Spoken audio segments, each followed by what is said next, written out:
kabar semua jamaah?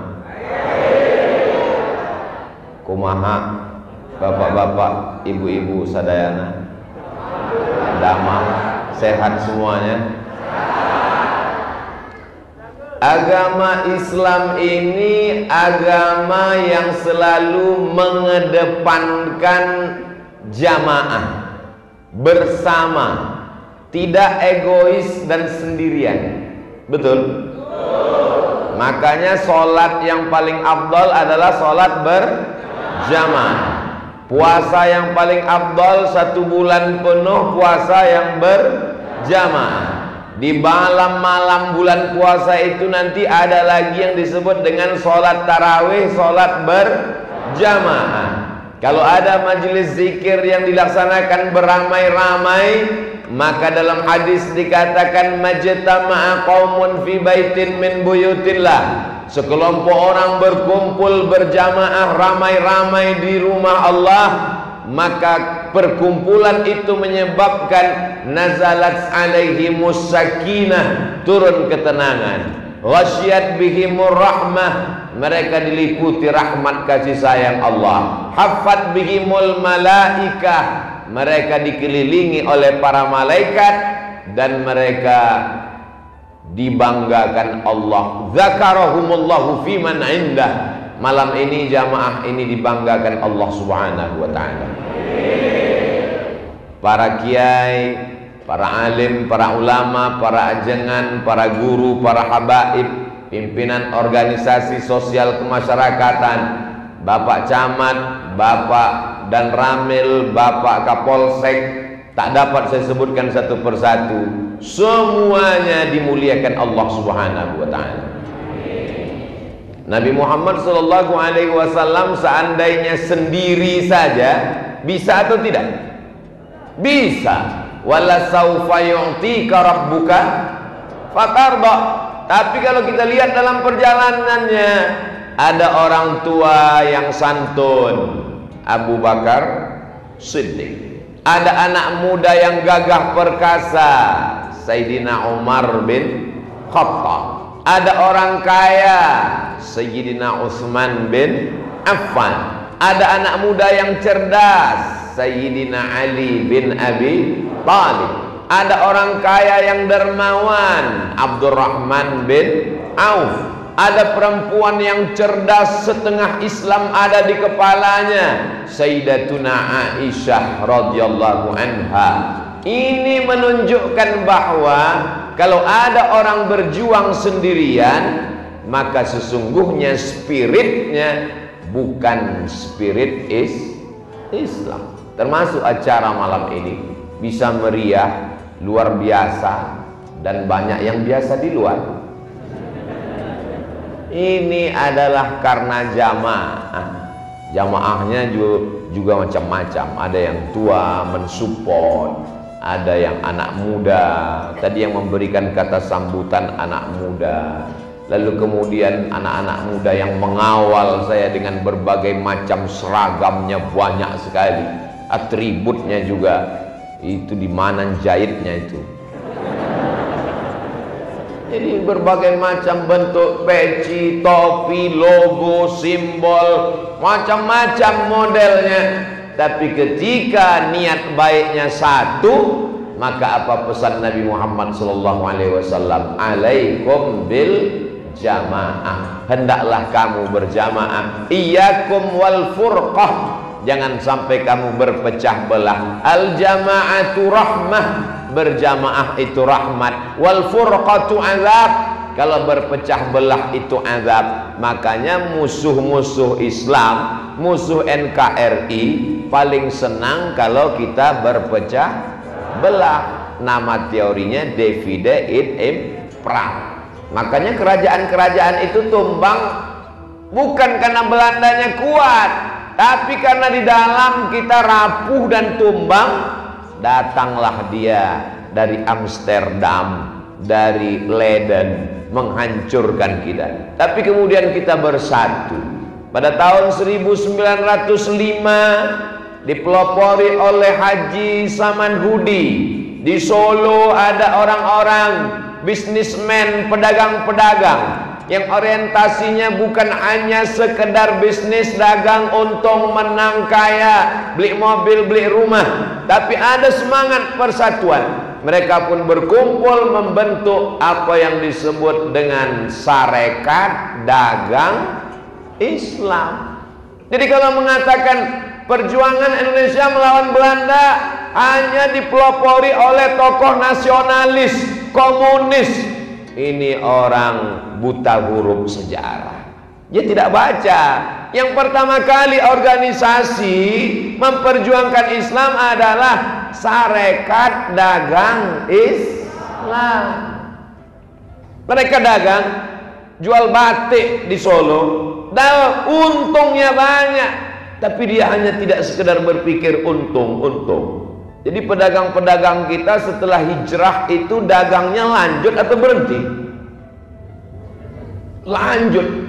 Ini banyak sekarang pedagang bisnismen setelah hijrah berhenti. Gimana bisnisnya, Pak? Saya sudah serahkan pada Allah. Tidak benar. Khiyarukum fil jahiliyah, khiyarukum fil Islam. Kalau sebelum hijrahnya dia pedagang, maka setelah hijrah tetap dagang. Bedanya kalau dia dulu lintah darat, semua yang di air kalau naik ke darat itu nakalnya luar biasa. Lintah darat dan buaya.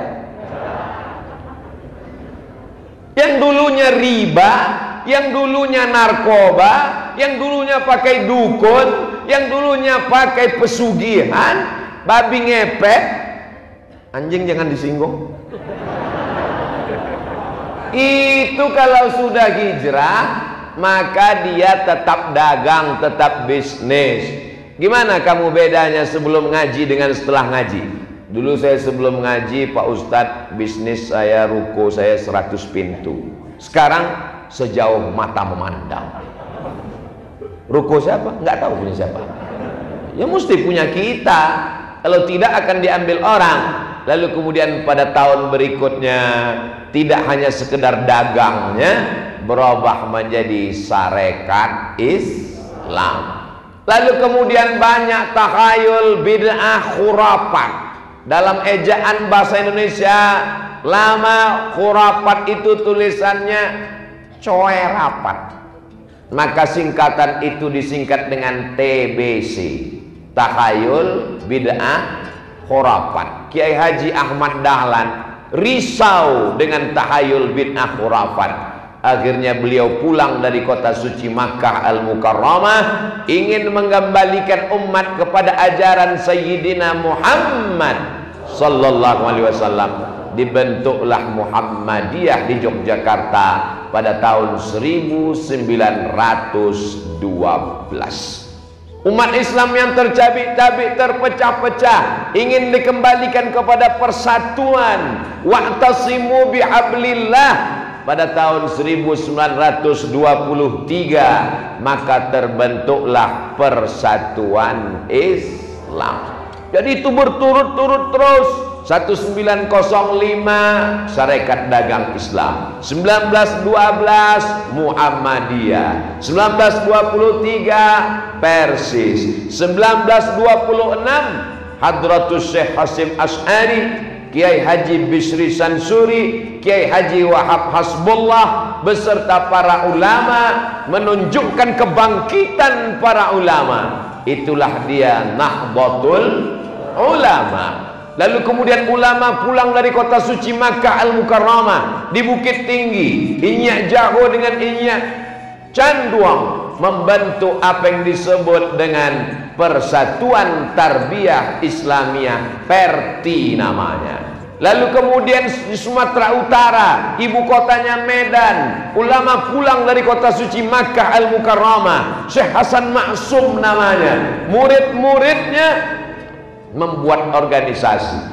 Karena ini sekarang sudah banyak terpecah belah, putus hubungan manusia dengan Allah, putus hubungan sesama manusia. Maka dibentuklah organisasi yang menghubungkan yang terputus, sambung menyambung, itu bahasa Arabnya wasal. Maka disebutlah dengan Al-Jam'iyatul Wasliyah pada tahun 1930. Jadi dalam rentang 30 tahun dari 1905 ke 1930, 15 tahun sebelum Indonesia merdeka, para ulama tidak hanya sekedar menjadi imam masjid, tidak hanya sekedar khutbah dan tausiah, tapi mereka punya kepakaran, keahlian, kecakapan di bidang organisasi. Lalu kemudian antar organisasi ini menyatu dalam sebuah majelis permusyawaratan. Itulah yang disebut dengan Masyumi, Majelis Syura Muslimin Indonesia. Jadi kalau orang tidak mengerti, dianggap Islam itu tidak ada organisasi, tidak ada kepartaian, tidak diperjuangkan lewat parlemen. Yang tahu dia Islam itu cuma 3: lahirnya akikah, matinya takziah, nikahnya walimah. Itu bukan Islam. Itu namanya acara-acara keislaman. Tapi itu penting. Akikah penting apa nggak penting? Penting bagi yang suka makan kambing. Walimah penting apa nggak penting? Penting. Kalau tidak ada walimah nanti disangka orang hubungannya gelap karena mati lampu.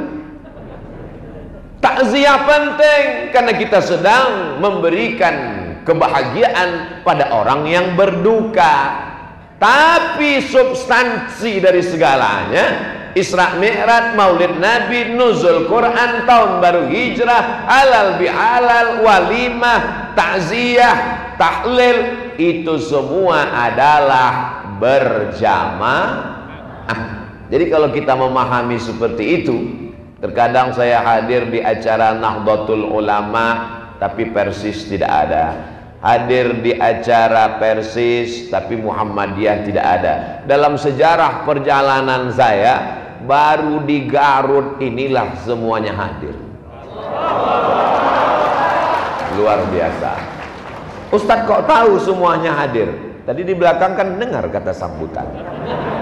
Terhormat Ketua Nahdlatul Ulama, Ketua Muhammadiyah, Ketua Persis, anggota-anggotanya, pemuda Pancasila, brigade, macam-macam. Yang tidak saya sebutkan bukan karena nggak hadir, tapi karena saya nggak ingat.